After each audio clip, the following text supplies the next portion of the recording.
Reels वाली बहू। प्रज्ञा को रील्स बनाने का बड़ा ही क्रेज है और वो दिन भर रील्स बनाती रहती है। खाते पीते घूमते फिरते घर में कॉलेज में रील्स बनाने के कारण प्रज्ञा पूरे कॉलेज में हाईलाइटेड है। जहाँ उसके रील्स सभी को पसंद आते हैं, वहीं मनीषा चिंता में डूबी रहती है। एक रोज जब खाते हुए प्रज्ञा रील्स बना रही होती है, तब मनीषा कहती है, एक मिनट भी चैन नहीं है इस लड़की को। ये नहीं कि खाना तो आराम से खा ले, लेकिन नहीं, अरे थोड़ी देर रील्स नहीं बनाओगी तो आसमान नहीं टूट पड़ेगा। अरे मम्मी, इसी को तो कहते हैं डिटर्मिनेशन। तुम नहीं समझोगी ये सब। भगवान, इस लड़की को सद्बुद्धि दे। जब देखो तब टेढ़ा बाका मुंह बना देती है। मनीषा की बात का प्रज्ञा पर जरा भी असर नहीं होता और वो खाते खाते रील्स बनाती रहती है। दिन बीतने लगते हैं और देखते देखते प्रज्ञा का कॉलेज भी खत्म हो जाता है। आए दिन कोई ना कोई मनीषा को प्रज्ञा की शादी करवाने का सुझाव दे जाता है। सब ठीक ही कहते हैं, प्रज्ञा की शादी कर देनी चाहिए। अपने घर के काम काज में व्यस्त हो जाएगी तो खुद ही ये रील्स और नाच गाना बंद हो जाएगा। मनीषा और प्रेम प्रज्ञा के लिए एक अच्छा लड़का ढूंढने लगते हैं और तभी विकी का रिश्ता प्रज्ञा के लिए आता है, जिसने प्रज्ञा को उसकी रील्स देखकर पसंद कर लिया था। अगले दिन विकी अपने माता पिता के साथ प्रज्ञा के घर पहुंच जाता है और प्रज्ञा साड़ी पहने हाथों में चाय की ट्रे लिए उनके सामने आती है। जब विकी को पसंद है तो हमें भी बहू पसंद है। बहन जी, आप बारात की तैयारी कीजिए। एक बार लड़का लड़की अकेले में बात कर ले तो अच्छा रहेगा। हाँ हाँ, क्यों नहीं। मनीषा विकी को प्रज्ञा के कमरे में भेजती है, जहाँ प्रज्ञा पहले से ही रील्स बना रही होती है। तभी विकी कहता है, आ गए आपके साजन जी। हमारे साथ ये रील्स कंप्लीट करती तो और भी अच्छा रहता। अच्छा जी, आप आ ही गए हैं तो बना ही लेती हूँ आपके साथ। दोनों मिलकर रील्स बनाते हैं। जब भी मीट और तुरंत पोस्ट भी कर देते हैं। फिर विकी कहता है, जब आप साड़ी में चाय लेकर आई तब मुझे लगा कि कहीं मैं गलत घर में तो नहीं आ गया। अब सही है। दोनों की शादी पक्की हो जाती है और शादी के दिन भी प्रज्ञा रील्स बनाने से चुकती नहीं। यहाँ तक कि बारात के समय भी नाचते हुए रील्स बनाती है। सभी लोग प्रज्ञा की तारीफ की पुल बांध देते हैं और प्रज्ञा नाचती गाती अपने ससुराल चली जाती है। सब कुछ अच्छा चल रहा होता है। प्रज्ञा यहाँ भी दिन भर हर चीज की रील्स बनाती रहती है।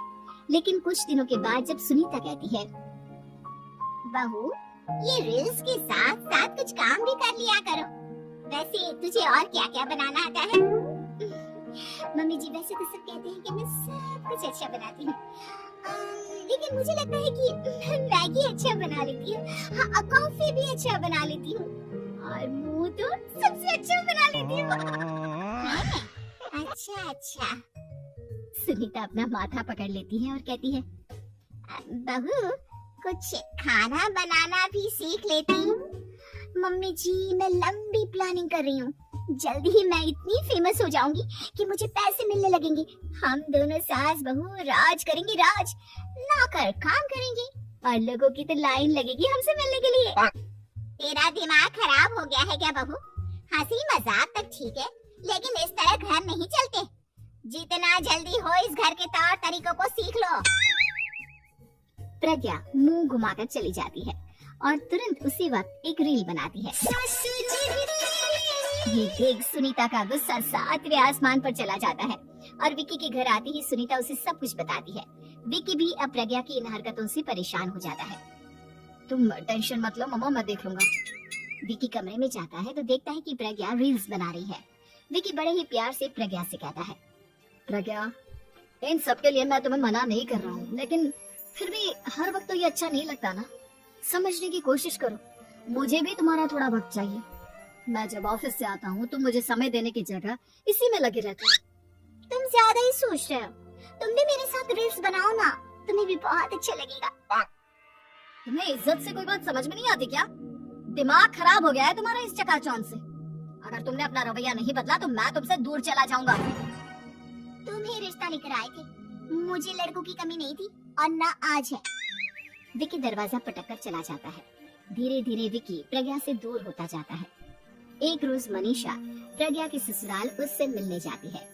तब सुनीता उससे कहती है, बहन जी अब आई हैं तो कुछ दिन यहाँ रहकर जाइएगा, आप ही का घर है।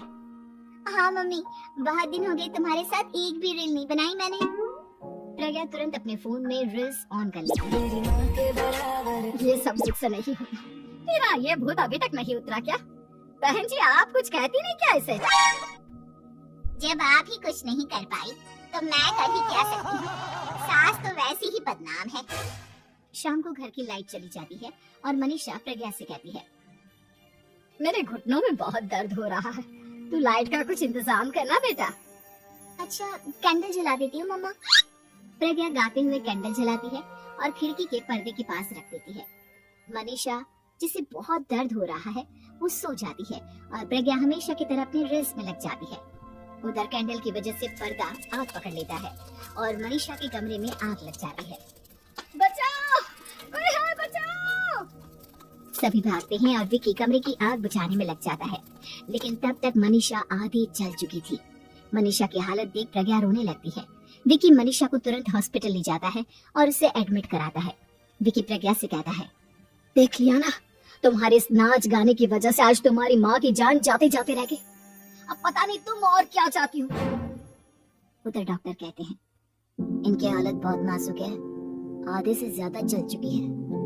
प्रज्ञा रोती हुई मंदिर में जाती है और भगवान के आगे जाकर कहती है, भगवान मेरी माँ को ठीक कर दो, मैं कसम खाती हूँ हाथ से ये रील्स बनाना छोड़ दूंगी, बस मुझे मेरी माँ वापस मिल जाए। 2 दिन बीत जाते हैं और मनीषा खतरे से बाहर आ जाती है। पेशेंट अब ठीक है, आप लोग उनसे मिल सकते हो। सब कोई मनीषा से मिलता है और प्रज्ञा सबके सामने अपना फोन तोड़ देती है। मुझे माफ कर दो मम्मा, मैंने तुम लोगों की बातों को नजरअंदाज किया। बेटा कोई भी चीज जरूरत से ज्यादा खराब है। मैंने तुम्हें रील्स बनाने से कभी मना नहीं किया, लेकिन हर वक्त एक ही चीज तो सही नहीं है। मैं समझ गई हूँ मम्मा, आई एम सॉरी। प्रज्ञा उस दिन से रील्स बनाना छोड़ देती है और पूरी तरह से अपने घर में लग जाती है।